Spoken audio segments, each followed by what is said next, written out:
اوس دا اے آئی دا کوم سیستم چې راغلی دی که نه 2023 اخره کې اوس چلیږي ورو ورو داسې څه کېږي اپډیټ کېږي نوی کېږي تازه کېږي دا دونه ظالم چیز دی که نه تاسو ته کله مخکې راغی تاسو ته ما په دې باندې یو لیکچر درکړم چې دا روغ سړی دی دا صرف مخ راوالي په تصویر کې د ویډیو نه نه تصویر نه ستا دا مخ رالي او هلته په یو غلطه ویډیو په هغې باندې فټ کي خلک وایي که دا دی لګیا دی خبرې به هم ستایي اواز به هم ستایي حرکتونه به هم ستایي زه څه کې پخوا به خلک د دې نه یارېده وایي زه تصویر نه وباسم کاغذونه والا تصویر به وکړه ولې نه وباسم وایي د دې څه پته لګي زما سر هغه کټ کړي او بل چاته یې ولګوي چېرته او بیا هغې له تصویر وباسي او یو نوی تصویر به ترې جوړ شي نو خلک به د دې نه یارېده اوس خو ویډیو څه کوي ثابته ویډیو دله په داسې انداز کې ایډیټ کړي چې په شرمونه به د وشر نو دې کې لږ احتیاط کوئ نو اے آی چې دا کوم څیز راغی که نه چې دا قسم قسم کارونه کوي د دې خو فایده هم یو حده پورې شته چې کار پرې ډېر اسانېږي او کار پرې کېږي ډېر زر د موبایل او د دې نټ او د دې سوشل میډیا دې څه فایده هم شته خو هغه ډېر لږه ده نقصان د دې څیز ډېر څه یوازې صلاحیتونه او زموږ د نسل هغه تباه او برباد شو نو اے آی هغه او دې نټ او دې سوشل میډیا او دې څیزونه زموږ د نوجوان نسل څه وکړو هغې صلاحیتونه یې تباه کړو د دې دماغ اوس کار نه کوي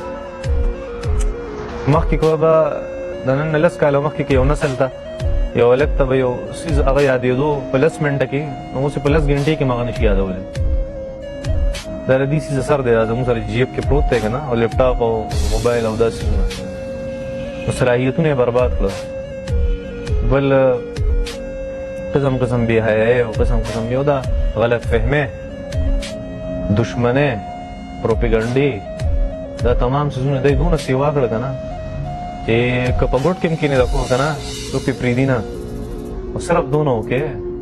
چې زه چې ډېرې مودې نه تاسو ته لګیا یم چا پسې خبرې مه کوئ چا پسې خبرې مه کوئ چا پسې خبرې مه کوئ مولیانو ته مې عوامو ته مې هغه مې دې ورځې دپاره وی چې ګوره داسې یو سیسټم به راشي بیا به د خلک بې عزته کوي بدل خو به هلي که نه پرېږدي خو دې نه بدل خو به هلي نو کله ناکله هسې په حسد کې هم خلک دا کارونه کوي او ځان صرف دونه وساتئ که نه دومره چې الله ته بس الله ته مخې له ورتلی شي چې مونږ ځان داسې کړو چې الله له مخې له ورځو که نه نو چې یېرېږو نه چې یا الله مونږ ته غلط کار کړی مونږ په غلطه یو که په دنیا کې الله مکه الله دې مونږ وساتي د بدنامۍ او د بې عزتۍ نه که داسې چېرته حالت راغی یا چا ویډیو جوړه شوه یا تصویران وایرل شوي او وغیره دا څیزونه